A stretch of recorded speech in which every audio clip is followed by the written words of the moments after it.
세상을 와우하게 배세화입니다.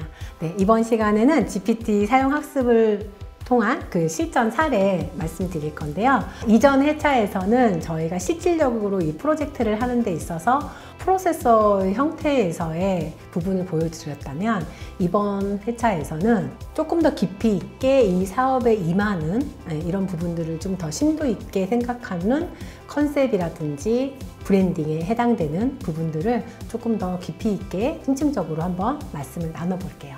실제 어떻게 보면 AI는 기능키잖아요. 근데 그 기능키를 가지고 어떻게 업무를 했을 때 가장 효율적이고 차별성 있는 것들을 내포할 수 있는지에 대한 것들을 제가 경영 코칭을 한다고 생각하고 저의 모든 프로젝트를 오픈하면서 왔는데요. 이번 시간은 조금 더 진중하게 고민하면서 만들어 보시면 좋을 것 같습니다. 그러면 시작하도록 하겠습니다. 실질적으로 그 챗봇이라는 걸 어떻게 만드냐에 따라서 달라지는 게, 어떤 직원이 나한테 오냐에 따라서 업무가 달라지는 거랑 동일하다고 보시면 될 것 같아요. 그래서 좋은 직원에 대한 조건은 누구나 다 알잖아요. 그런 맥락에서의 흐름이었다고 보면, 실질적으로 이번 회차에서는 이거를 하시면서 나에 대해서, 우리 회사에 대해서, 내 브랜드에 대해서 좀 더 깊이 있게 생각하는 시간이 되셨으면 좋겠어요. 일단 내가 이 챗봇을 만드는 데 있어서 이 챗봇이 나를 어떻게 도와줬으면 좋을지에 대한 재료를 한번 다 꺼내놓고 이걸 어떻게 조합하냐에 따라 달라지는 이야기를 해드릴 건데요. 일단은 나의 페르소나예요. 나의 페르소나라는 건 나와 같이 일을 하는 이 챗봇에 대한 페르소나를 어떻게 넣을 것인지에 대한 부분들. 그럼 어떻게 보면 우리가 직원을 채용할 때 이 직원이 이 업무를 보기 위해서 어떠한 학력과 어떠한 레퍼런스를 가지고 우리 회사에 적합한 인재인지를 보는 것처럼, 이런 부분들에 해당되는 페르소나를 조금 더 깊이 있게 고민을 해보셨으면 좋겠고요. 그리고 브랜드 에센스라고 해서 우리 회사의, 우리 브랜드가 가지고 있는 고유의 특성과 그리고 차별성, 이런 부분들을 좀 도출하고, 그리고 가장 중요한 건 모든 사업에서는 타겟팅이에요. 타겟팅이 정확하게 이루어졌을 때 우리가 원하는 결과지를 빨리 도출할 수 있거든요. 근데 타겟팅이 명확하지 않고 타겟팅한테 도달되지 않으면 그냥 허공에서 사라지는 상황들이 많이 발생을 하기 때문에, 우리 타겟 오디언스에 대한 고민, 그리고 명확한 목표입니다. 내가 이 비즈니스를 해서 어떤 걸 얻을 것인지에 대한 명확한 목표를 하나하나 다 설정을 해놓고 시작하는 게 좋기 때문에, 어떻게 보면 제가 그걸 재료라고 표현을 했는데요. 이런 부분들에 대한 것들을 하나씩 실행을 하면서, 요즘에 제가 느끼는 게 뭐냐면, 어떤 일을 시키는 데 있어서 저희가 소크라테스 대화법으로 하잖아요. 그러다 보니까 이 친구가 저에게 제가 생각하지 못하는 질문을 통해서 또 제가 스스로 생각하고 거기에 대해서 좀 더 디테일하고 차별성 있는 걸 도출해서 질문을 하면서 굉장히 좋은 것들을 도출해내고 있습니다. 그래서 이런 부분들을 한 번씩 보시면서 따라오시면 좋을 것 같아요. 일단 제가 항상 말씀드리는 소크라테스 대화법으로 이야기를 해볼 건데요.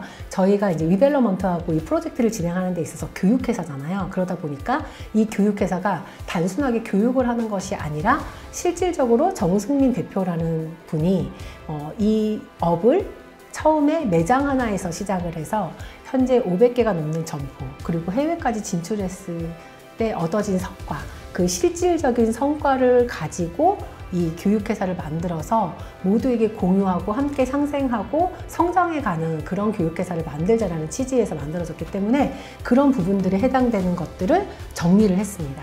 그리고 두 번째는 이 사업을 통해서 가장 근본적인 동기, 어떻게 보면 동기부여를 하는 거잖아요. 그래서 20대의 청년이 사업을 시작을 해서 기업가로 성장해 나가고 또 글로벌로 진출할 수 있는 이 모든 것들에 대해서 어떻게 동기부여를 시키고 누구든지 쉽게 따라올 수 있는 방법에 대한 동기부여에 대한 부분들을 고민을 하게 만들더라고요. 그래서 그런 부분들을 질문을 통해서 저희가 답변을 하면서 하나하나 저희 사업에 대한 부분들도 좀 정리를 하게 됐어요. 이렇게 실질적으로 대화하듯이 하다 보니까 저희가 알고는 있었지만 정리해야 되는 부분들, 그것이 워딩으로 좀 명확하게 정리돼야 모두가 이해하고 그걸 교육하는 자료로 나올 수 있잖아요. 그래서 그런 부분들에 대해서 생각하는 부분들을 진행을 하게끔 해주더라고요. 모든 사업에 컨셉이 되게 중요하잖아요. 근데 이제 컨셉이 왜 필요한지에 대한 부분들을 이제 물어봤더니 나왔던 핵심 키워드가 브랜드의 차별성과 메시지의 일관성, 그리고 고객과의 관계 형성, 서비스 개발이었어요. 그래서 이 네 가지에 대한 부분을 가지고 저희가 컨셉을 만드는 가장 쉬운 방법, 근데 우리가 가장 많이 착각하는 게 막 창조하려고 엄청나게 기획 미팅을 많이 했는데 중요한 거는 창조하는 게 아니라 있는 거를 가지고 왜 하는지에 대한 이 컨셉만 이렇게 명확하게 정리해서 대답만으로도 많은 부분들이 좀 정리가 됐어요.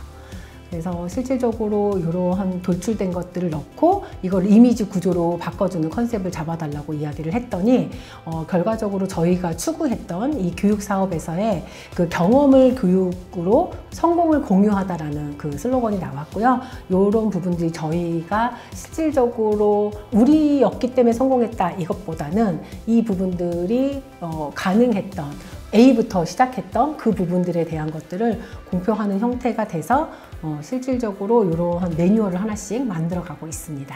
그래서 그 왜 필요한지 이거에 대한 질문들을 정리를 이렇게 챗GPT가 잘 해줘서 이런 부분들을 하나하나 정리해서 만들어가고 있는데 제일 중요한 거는 회사 속에서라든지 교육에 필요한 우리가 실질적으로 있었던 자료들을 정리해서 많이 넣었더니 그 자료에 입각해서 많은 부분들을 해줬어요. 근데 이 자료가 저희는 이제 외부에 있던 자료들이 아니고 실제 있었던 사례 위주로 넣었더니 좀 더 풍부하고 좋은 자료들이 좀 나왔고요. 그리고 기획을 할 때 저희가 이제 캔버스로 글을 수정하고 싶어가지고 변경을 했어요. 근데 이제 어느 정도 도출하고 난 다음에는 캔버스에서 작성하는 게 좋은 게 중간에 이제 몇 개만 수정하면 되는 것들이 있거든요. 그래서 그런 부분들을 캔버스로 해서 옮겨서 정리를 하기 시작을 했고요.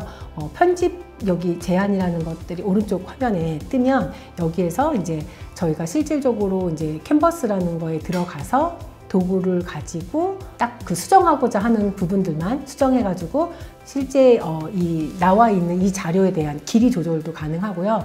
구체적으로 뭐 몇 줄로 요약해줘, 뭐 몇 글자로 요약해줘, 뭐 좀 더 길게 이야기를 해줘, 뭐 A4 한 장으로 작성해줘, 길이 조절이라든지 이런 것들을 할 수가 있고요. 그리고 더 짧게도 되고요. 어떻게 보면은 임팩트 있게 스피치를 해야 되는 상황이 있고 이거를 조금 더 늘려서 교육적으로 해야 되는 부분들이 있고 뭐 이런 것들을 이제 캔버스에서 좀 조절을 하고요. 그리고 타겟팅에 맞춰가지고 독해 수준을 조절을 하는데 왜 책을 출간할 때 중학생들이 읽어도 이해가 되는 수준에서 하라고 하잖아요. 그런 것처럼 타겟팅에 맞춰가지고 여기도 수위 조절을 하시면 될 것 같고요. 그래서 저는 가장 중학생을 선호해요. 네. 누구나 쉽게 접근이 가능해야 되기 때문에. 그리고 이제 마지막에 우리가 글을 좀 다듬기, 어떻게 보면 챗GPT는 가장 좋은 게 대화를 통해서 글을 다듬고 자기가 원하는 형태의 문서로 변형을 하는 것들이 포인트잖아요. 그래서 마지막에 이제 워딩 그 다듬기를 할 때 이게 보통 교육으로 해서 페이퍼로 할 때는 문어체로 해요. 그런데 쇼폼을 작성해야 된다라고 하면 구어체로 바꿔달라고 하거든요. 그래서 글 다듬기에 대한 부분은 어떤 이런 그 형태도 있지만 또 거기에 해당되는 멘트들을 좀 더 정리해서 오타 수정이라든지 브랜드라든지 최종을 보시고요. 그리고 이게 이제 메시지로 갈 때는 이모지를 넣어서 좀 가시성 좋게 작성을 해달라고 해서 이모지도 좀 넣을 수 있고요. 좀 다양하게 여기서 만들어진 걸 가지고 변형하기 좋게 되어 있으니까 이렇게 한번 작성을 하시면 좋겠고요. 그리고 저는 맨 마지막에 어떤 프로젝트를 진행하는 데 있어가지고 컨셉이 되게 중요하잖아요. 그럼 이미 글로벌 기업에서 컨셉 정리를 명확하게 다 해놓은 부분들이 많거든요. 저희는 이제 마지막에 골든서클의 법칙으로 해서 한번 이거를 자기가 좋아하는 브랜드 아니면 실제 지금 이 프로젝트하고 같은 업계나 유사성이 있는 그런 브랜드를 가지고 와서 골든서클 방식으로 한번 최종 돌려봅니다. 그러면 이렇게 골든서클의 법칙에 따라서 why, how, what을 정리해서 이렇게 명확하게 해줍니다. 그러면 이걸 가지고 저희가 이제 PPT 작업을 들어가기도 하고 쇼폼을 작성하기도 하고 기사나 블로그 작성을 하기도 합니다. 그래서 이런 부분으로 도출을 해가지고 실제 프로젝트를 한번 진행을 해보시면 좋을 것 같아요.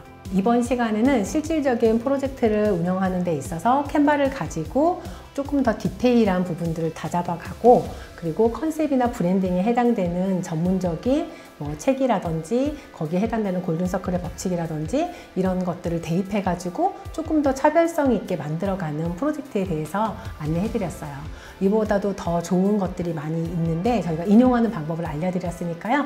더 많은 부분들에서 좀 차별성 있는 프로젝트를 완성해가는 형태를 시행해 보시면 좋을 것 같습니다. 그러면 저희가 다음 시간에는 GPTS 200% 활용하는 방법에 대해서 또 저희가 어떻게 사용하고 있는지에 대한 부분들을 사례를 통해서 쉽게 또 전달해 드리도록 하겠습니다. 그러면 다음 시간에 뵙겠습니다. 감사합니다.